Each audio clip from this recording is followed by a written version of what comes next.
Afternoon, everyone. I am so pleased to be here. I've done a couple of these presentations to groups on Vancouver Island where I live in Parksville. So I'm really pleased to be able to offer this to you at this point. And just a very brief little bit about what I do. I am a registered holistic nutritionist, and my training, I have a diploma, and my training is to help people improve their health through improved lifestyle, through eating, and then I can also offer guidance on supplements and exercise. It's usually a holistic view, so the whole body. And how I do this when I work individually with people is I have them do a pretty extensive questionnaire to find out what their symptoms are, and then from that, I discern what their main issues are in their body system. So it's not a diagnosis, it's more going on what the symptoms are presented and then targeting the body system that applies to help bring the body back into balance. I've been doing this for 5 or 6 years. This is one of my new career, let's say, and I am absolutely committed to help people improve their lives and feel healthier as we all get older, and live a really vibrant, healthy life as best you can. And there's a lot of things we can do with food and lifestyle changes to improve our lot no matter where we start. So the good news is it doesn't matter where you're at, you can improve. It does take a little bit of work sometimes. So what I'm going to be doing is I'm going to speak about, let me change my screen here. There we go. So I'm going to talk about focus specifically in this talk with you. I have about 40 minutes or so, and I'm going to talk about the things that are what will make the most difference to managing your respiratory problems. So this is very targeted to respiratory, but it also translates into general better health. No matter how you improve your diet, you're going to improve other parts of your body because everything's connected. So I'm going to talk about a recommended dietary plan. And it's not a diet, it's more a way of eating that's beneficial. Talking about foods that can help you and foods to avoid, and a little bit on exercise because that's always important. Exercise is really, really crucial to improving your condition. It doesn't matter where you're at, and it needs to be something you enjoy. That's number one, what I tell my clients. So if you don't like swimming, don't go swimming. Don't join the gym if that's not something you enjoy, because you won't do it. You need to do something you like. And you know, honestly, one of the very best things, if you can, is walking. Walking is fantastic. Cycling. If you have a treadmill, you can do that. There's lots of ways. You know, the thing is, if there's a will, there's a way, they say. So on your screen, it says about 40% of people with COPD experience high levels of depression and anxiety. And exercise does increase your endorphin levels, which are your happy hormones. They will help improve your mood and reduces depression and anxiety. And the interesting thing is, when you're experiencing trouble breathing, exercise might seem like a really bad idea, and you might not want to move at all. But being sedentary won't help with COPD symptoms. So moving will help. And like Maureen said in the beginning, of course, you have to clear anything you do with your healthcare providers to make sure that what you're doing is a safe way. But I like to think that there's always some way we can do it. So just a little bit of boost there about possibilities for exercise. Cardio workouts are good, again, however you're able to manage them, because they will help strengthen your respiratory muscles and improve your overall endurance. My mom is 89, she has COPD. I have a direct experience in trying to help someone live with this condition. And she is currently doing a chair-seated fitness exercise class, which is fitness and yoga combined. And she gets on her Zoom and she does it. It took a while to figure out for her, but now she can get on and does it. And she says she feels better. So there's a little testimonial from someone who is seeing the benefit of exercise. And trust me, she is not someone who loves exercise. It's just not her thing, but she's doing this. So we're going to talk about inflammation. This is a big thing that everybody's talking about. And really what it is the body's response to injury or infection. So something in your body has been injured or infected, or something has gone wrong, and our body's response is to create a response, and it tries to deal with the inflammation. And it's your body's process of fighting against these things that harm it, which is creating the inflammation. It's attempting to heal itself and get things right. And so what happens is something damages your cells, your body releases chemicals that trigger a response from your immune system. And sometimes it goes wrong and your body starts attacking itself. And then we have this whole cacophony of things that are going on, which is really kind of difficult to deal with. So I'm going to talk now about some of the foods to avoid, because I like to end with the positive note. I'm a pretty upbeat, positive person, so I like to start with, okay, here's what you shouldn't do, but here's the good news. Here's what is good, because there's lots of things you can eat, even if I'm telling you to avoid things that are really not good for you. So let's move into that. Number one on the list is fried foods. And the reason they're bad, you can see on the screen, you can read it. And I know that we learn better by reading and listening. We don't remember a lot of what we hear. So when we have it written like you're seeing, you can actually take in a little bit more. I also have some handouts I've sent to Maureen, which you'll get later. And you're going to see most of these things listed in the handout. And I'll let you know a couple of areas where I've added things yesterday to give you a little more information. And you can maybe make a few notes on those. But for most of these things, you don't need to be making notes. Once you get your notes, it'll remind you. So the thing with fried foods, they do cause bloating and discomfort because they push in your diaphragm. So anytime we have extra pressure on our lungs and our diaphragm, then it becomes much more difficult. As well, fried food can cause weight gain, and that increases more pressure. I had a client, one of my very first clients when I started dealing with people one-on-one privately, had quite a bit of weight around her front of her body, on her torso. And she was having terrible problems with acid reflux and gastrointestinal problems. And we worked on a therapeutic diet plan, a couple of different ones to help resolve it. And she lost a lot of the front weight that was pressing. And eventually the acid reflux disappeared. And she learned what was really healthy for her to eat and didn't cause her the problems. So pan frying is a healthier way. So even if you do want something that's sauteed or you're cooked in a frying pan, it's much more healthier than dipping food into a vat of fat, because it's much less fat that you're getting. And you also want to make sure you have healthy fats. I have a list of the diet plan that I recommend with some additional websites and notes and a book, so that, again, you don't have to think, well, what are the healthy fats? We're going to get to that later on in the process here. Excess salt. You might already have heard that. So salt is hundreds of years old. Salt used to be almost like money, trading in the way back before we had money. So salt is a commodity that was very, very highly prized. It still does help improve the flavor of food, but a lot of people are used to a lot of salt. And you can actually improve your taste buds function by slowly decreasing the amount of salt you have. A little bit of salt while you're cooking vegetables and different foods actually helps the flavor. But when you add salt after, you're probably oversalting it, and maybe just because that's your taste. It can help you, it can make you retain water, and that is a problem because excess water, again, pushing on your diaphragm, creates breathing problems. And there's things you can do with herbs and spices and substitutes that can improve the flavor if you want a little more zing to your food, but won't give you that problem. Also, I have asthma. I've had it all my life, and I've had times in my life where I've had, for various reasons that now I wouldn't remember today, but I'm sure a lot of it was related to some of the things I'm telling you about. And I certainly know what it is to suffer when you can't get your breath. So I can definitely relate. So anything you can do to back up on some of these will help you. Here's another one. You know what?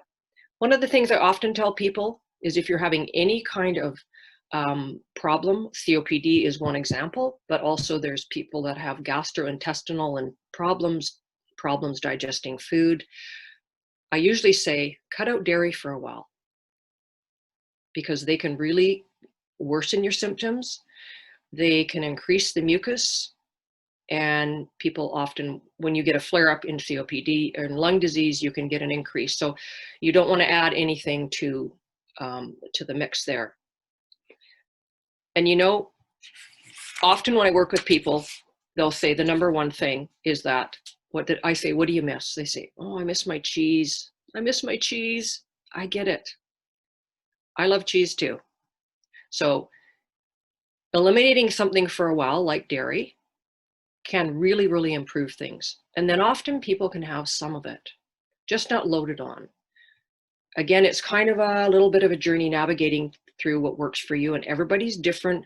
You all are sitting here with, we say, COPD or a lung problem, but you also probably have other things going on, which is why today I can't answer specific questions about your problem, because there's so many factors that I have to consider, and I'm not medically trained in that sense of being a doctor or a nurse or a dietitian. So those people are people that you go to and you have really specific situations that you need to, help resolved, because they know your history. I can certainly be helpful with lots of things that will improve and help and give you some options. So the next one is cruciferous vegetables. And often you might find that you get gas and bloating if you've had things like cabbage and broccoli and radishes and even onions, things that create extra gas. And again, the problem is because they bloat you, and again, they push on your lungs and even on your belly. If you have a lot of gas, that'll push up and it'll create that pressure, which then makes it hard to breathe. So these are some of the things. Now, on that note, cruciferous vegetables are really healthy for you. So again, it's talking about moderation and maybe not completely not having them, but limiting, depending on, and some might affect you and others might not. That's how it works, in this world. The next thing is cold cuts. This would be all the cured meats, bacon, cold cuts, the deli meats, ham and hot dogs. A lot of them have additives called nitrates. You might already know about these, but they have been contributed to causing cancer. And I found a study from, as you can see, the European Respiratory Journal, suggesting that they can increase risk for COPD-related hospital readmissions, and who wants that? So I'm just letting you know, they're generally considered in my world of healthy eating as really, really unhealthy foods. Now, a lot of companies are trying to retain their market share. They do not want to lose their clientele. So they're moving away from using nitrates and additives and colorings. So you can look for these products that are not made with some of these additives and preservatives.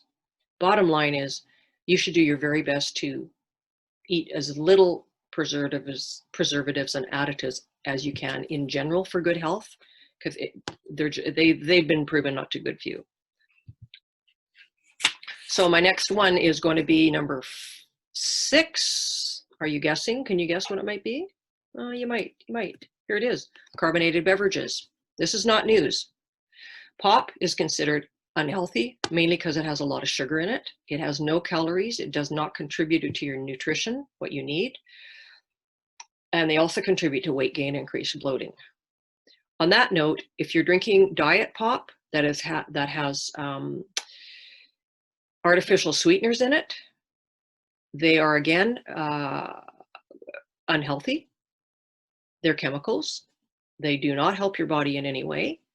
And they do contribute some unnecessary and very unhealthy factors into your body system. So, and the main thing is they put gas and bloating. So, I can tell you all day long why they're unhealthy for you. But the bottom line is they do increase the gas and bloating and put pressure, and then you have trouble breathing.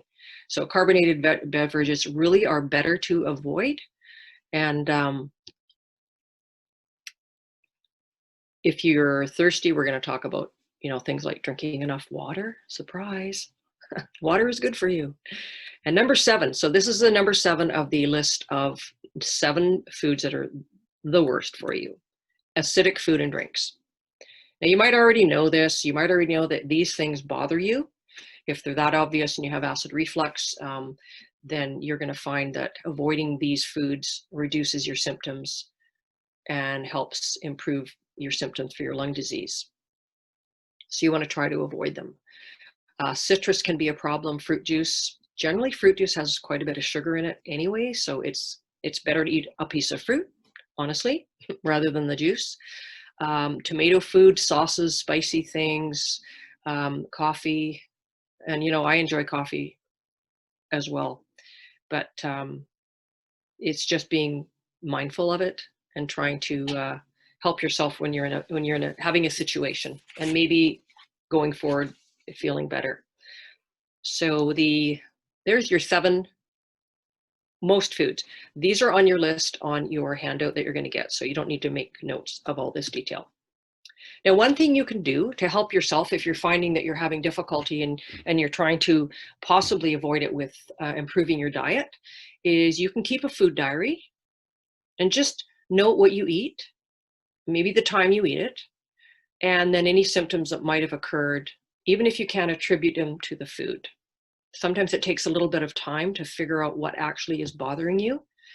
Sometimes it's pretty obvious and you kind of know it. And maybe if you write it down and see it in writing, it might give you a little more impetus to think, maybe I should do something. There's a whole way of doing an elimination diet where you take away the most allergenic foods and then you add them in slowly. And there's a process to do it. And usually there are things like milk, dairy, so all dairy, which would be cow dairy, that would be milk and cream, even yogurt at this point, if you're trying to eliminate dairy completely, whipping cream, cheese, etc. So all these things are in the dairy world. Surprisingly, butter is usually okay. Butter is a little bit different in how it's processed and the factors that are in it for nutrition. So again, it's a whole food. I always propose that people eat whole foods, not parts of foods, not things that are taken out of things. But again, it depends on you. And if your doctor says drink skim milk, then that is what you do.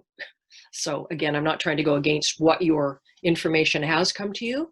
I'm just trying to give you the general idea. So elimination diet is a possibility. And then what you do is you just take away the things that you think are bothering you. If you notice that every time you have cheese in a meal and everything else is kind of okay, then you can kind of pinpoint.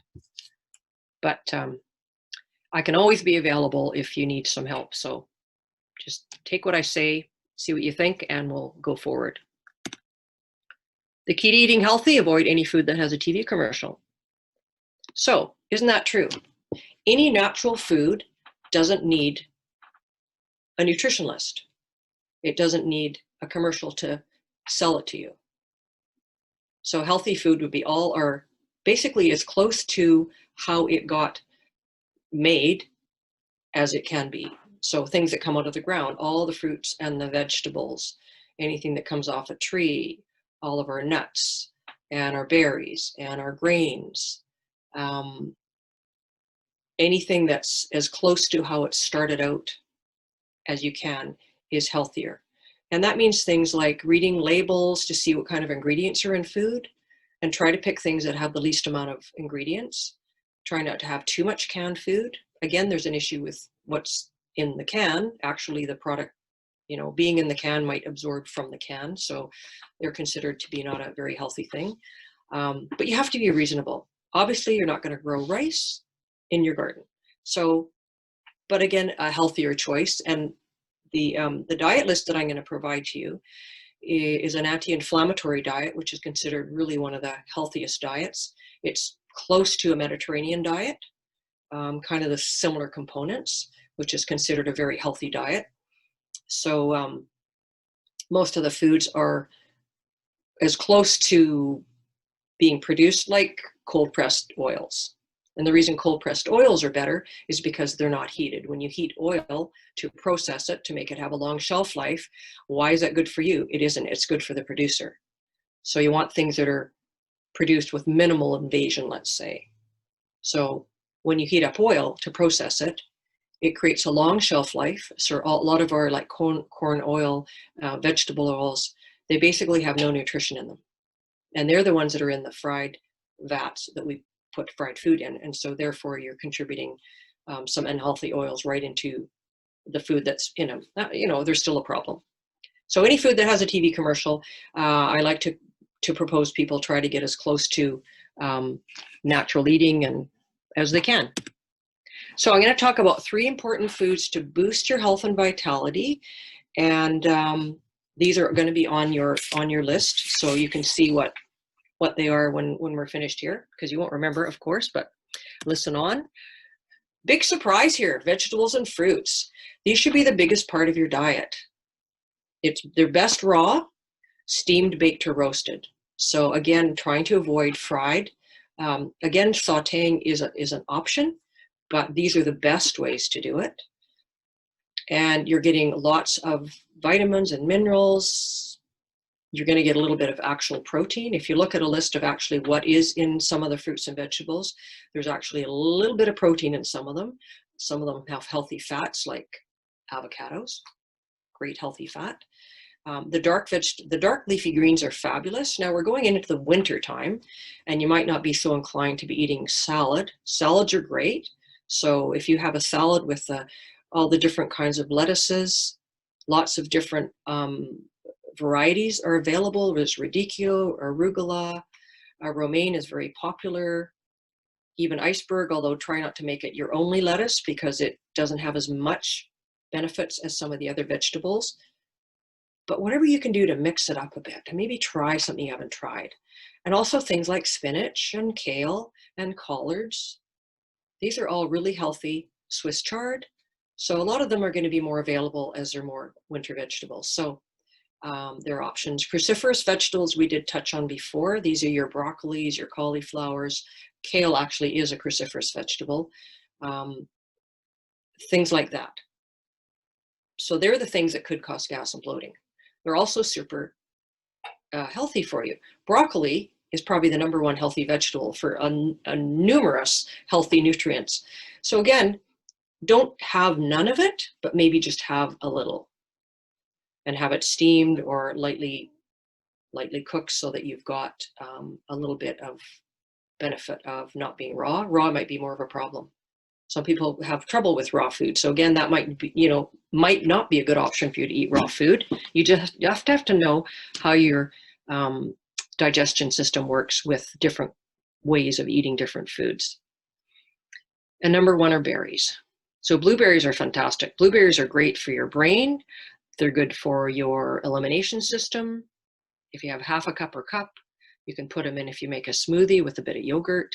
If you're not avoiding dairy, of course I said avoid yogurt, but again, if you're eating some dairy, yogurt is really healthy for your intestines.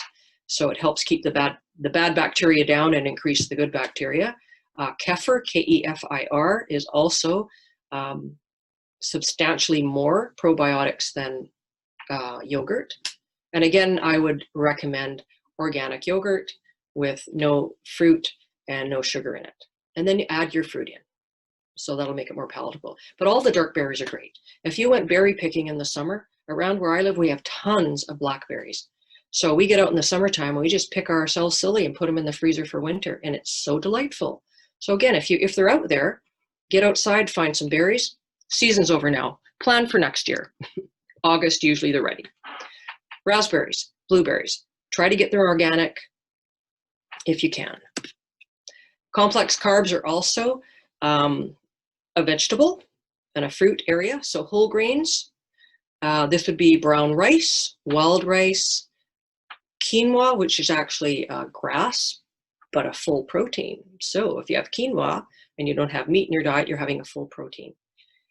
Things like amaranth and teff. These are some of the ancient grains. And when you see ancient grains or you see whole grain, you want to look for, if you're looking for like packaged grains, which that's the way you'd have to buy grains, obviously, look for whole grains. And that way you'll get the full amount of the grain with all of the goodness in the grain.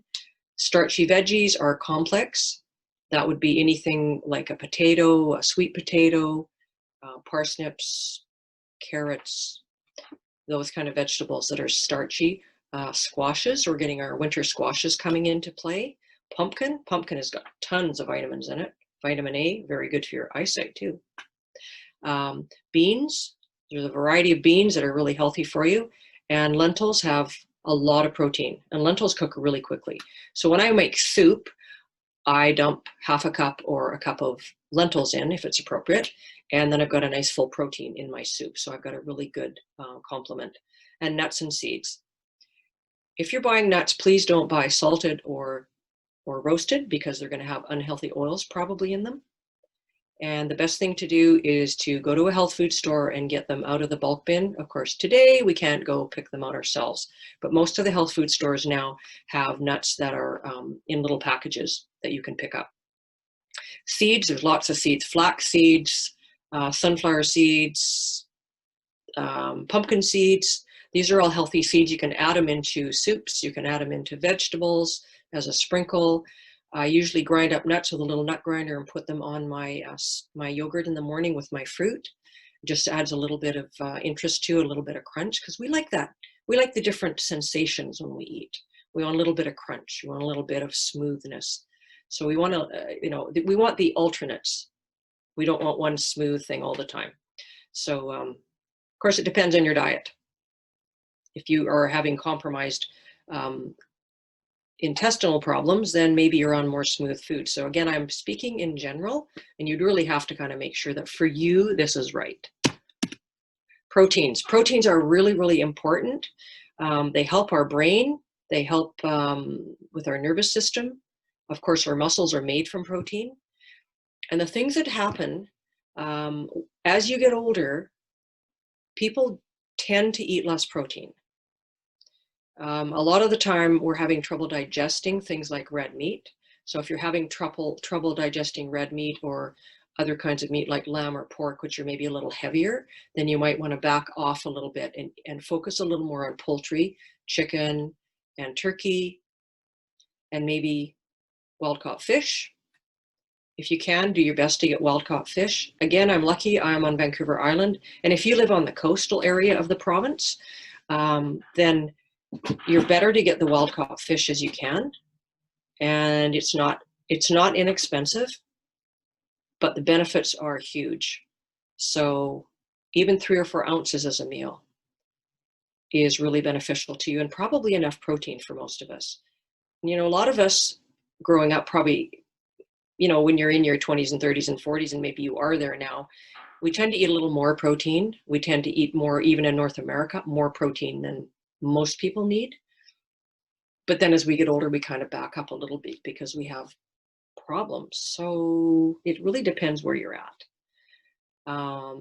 Do your best to have grass-fed.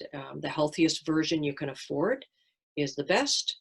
Things like beans with rice are a full protein, quinoa is a full protein, and eggs, free-range eggs. Again, do your best to get the healthiest version you can of the food. So proteins are super important. So just make sure it's part of your healthy diet. It also helps keep you fuller longer. Good fats. So the good fats are really important. So you want to try good extra virgin cold press, organic if you can. You can get good quality products at Costco. They have an organic coconut oil and they have an organic cold press olive oil that are often on sale, and that's where I get mine. So if you're shopping in one of those kind of stores, or you have access to online where you can get these things, just watch your prices, watch for them to be on sale, and do your best. Remember, you don't need a lot in a day, but what you want it to be is as healthy as possible. Your eggs have healthy fats. Your avocados are fantastic. Avocados are a nice addition to all kinds of meals, and just a little couple of slices, put them in a sandwich, have them with a little bit of tomato, just something interesting. Guacamole is fabulous. A little bit of tortilla, whole grain chips, nice little treat. Grass-fed meat and butter, and then all the nuts have healthy fats, and the fatty fishes. Salmon is considered one of the very best to provide really good healthy fats and really good protein. So again, a nice mix in your diet. Variety is the key here. This is an anti-inflammatory food pyramid. I have a note on my handout of the website for Dr. Andrew Weil, and this is from his website.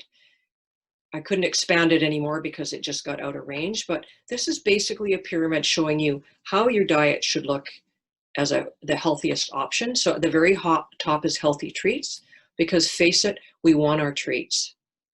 But in our world, treats have come to be just whenever. They've kind of lost their treat factor.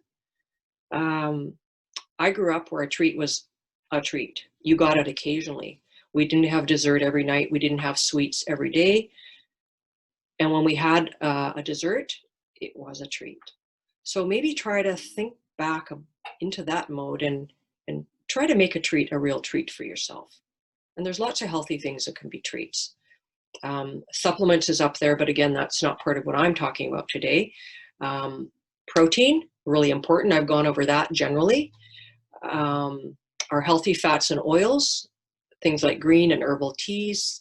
The non-gluten grains are probably easier for most people if you're having any kind of problems, and our fruits. Those are kind of your simple and complex carbohydrates. And then the bottom level is your vegetables. And this would be a lot of the things that we've talked about. So vegetables, again, should be the biggest part of your diet. And if you just take a plate, cut it in half of it should be vegetables. The other half should be a portion of your, whatever your carbohydrate, like your potato or your rice, if that's you're having for a meal, and then whatever your protein is. You want to have a nice balance in your meals. And then water is super healthy. So I added a little bit yesterday. I did not put this in my list, so you might want to make a note of this one. These are some healthy treats from an anti-inflammatory eating plan, a dietary plan. Hard-boiled eggs are great. They also are filling. Greek yogurt is a good yogurt because it has extra protein in it. Again, you want to have it without sugar and without fruit in it because there's way too much added sugar. The amount of sugar in a day a person should have if you're a woman is about 25 grams. That's about 6 teaspoons, which in my opinion is too much. That's from the WHO, the World Health Organization. So 6 teaspoons of sugar to me is a lot. For men, it's 9. That is the general recommendation for a healthy diet. But I certainly think that that is on the high side. But if you can keep below that, then you're in good shape. Avocados, we've already talked about. I'm sure that's imprinted in your brain now. Walnuts are great. They look like a brain. They're good for your brain. Apples and almonds, a fruit and a nut together are a really nice combination, and they give you kind of that nice combination of crunch and the healthy little bit of sweetness in the fruit. Fruit smoothies. There's lots of recipes online, and I do have some, of course, I could impart to you if you'd like. Salmon is great. If you have salmon, leftover salmon, it could be a nice little treat for a snack the next day. And oatmeal is fantastic. It's not really a snack food, but it's a really healthy thing. So if you have something with oatmeal in it, I don't mean with a lot of sugar. I don't mean oatmeal snack bars. Just keep an eye on those things and see what's really in them and how many calories and how much sugar is in it. Water. If you feel thirsty, you're probably dehydrated. There's been a big push for years from lots of health resources we have in the government and the health world, reminding us to drink water because we've kind of forgotten that water is really important for us. And the thing is with COPD, the reason it's so important is you get mucus in your airways and it can be difficult to clear. So if you drink plenty of water throughout the day, then that really helps improve the mucus problem. And sometimes people say, oh, I just forget. So maybe you need to do what you can to remember. One lady told me I was doing a talk, and she said, she said, years ago, she said, I had a really bad cold. And I went to the doctor, and these are in the days where you had half an hour with your doctor. And the doctor chatted with me, and he says, you know what? I need you to go home, pour 7 glasses of water and put them on your counter before you go to bed. And in the morning when you get up, I want you to drink 7 cups of water throughout the day. You don't drink them all at once. Water's best if you drink it daily throughout the day. So like first thing in the morning, have a bit, then a couple hours later, etc. So that you've drank most of your water during the day and not at night, because who wants to get up peeing all night long, really? Anyways, so she went home. And she went back the next week and she still felt terrible. And he said, did you drink the water? She said, well, no, I didn't. He said, okay, go home and do that. And then call me in 3 days. Maybe I'll call you. They did house calls in those days. She went home. She said, I actually did it. She said, 3 days later, I felt so much better and my cold was disappearing. Water has a huge amount of benefit in our body in every ways. So stay hydrated, drink your water. Also, humidifiers can help. There's a little idea. You might already know this, but it's a good thing to help increase the moisture content of the air in your home. And my last point, I'm just about done. I'm going to hit it 40 minutes on the nose here. The point of this one, again, I'm going back to the little cartoon I had back earlier, saying that real food doesn't need a label and it doesn't need a commercial to tell you that it's good for you. Real food from the source, wherever it started, wherever it came from.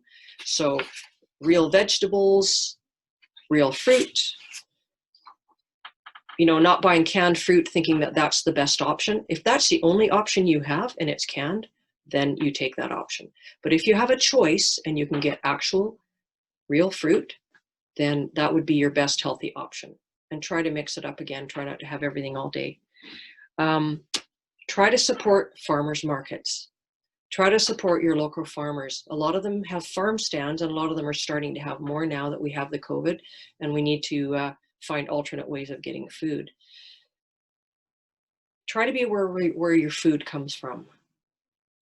When you think logically, if you're getting fruit from South Africa or from China or from South America and you're getting it in the middle of winter, they picked that fruit months ago when it was not ripe. Some of them get sprayed so that they will not ripen and then ripen when they're ready. So there's things they do to that fruit that maybe you don't want to be taking into your body. So it's probably better to eat seasonally and eat the fruits that are available when you can. And I'm saying, you know what? You do the best you can. Again, if there's some oranges from South Africa and they're organic, or they're the only orange you can find, then you're gonna have to eat an orange. It's better to have the fruit. But you know what I'm saying? You have to use your common sense in a lot of these things. You want to buy organic when you can. Some of it's very expensive, but some of it isn't. So just check out your prices. When you see something organic and it's a reasonable price for you, then make the effort to do that one. And read your labels. Read your food labels and see what's in the food. And if it's something you don't recognize, it looks chemical, then it probably is, and you may not want to have it. Or go home and Google it and say, what is this thing and what does it do? Because then you'll have some knowledge. So that's really what information I have to impart to you today. I hope you have maybe a question or observation or something I can maybe help you with. I do private consultation and I do offer a free consult. So there's an option for you if you want to go a little bit further. I hope I've helped you in some way and given you some food for thought. Like I said, I do have my handout, so I've got some resources on there for you. I have a copy of the Anti-Inflammatory Diet Plan with all the foods and portions that could be helpful to you to get started. And again, educate, read, try things, and don't eat anything your great-grandmother wouldn't recognize as food. Michael Pollan, great writer, worth having a look at, does TED Talks. So I want to thank you for your time. My name's Charlotte again, and I look forward to answering some of your questions, and I'll turn it back to Maureen now. Thank you.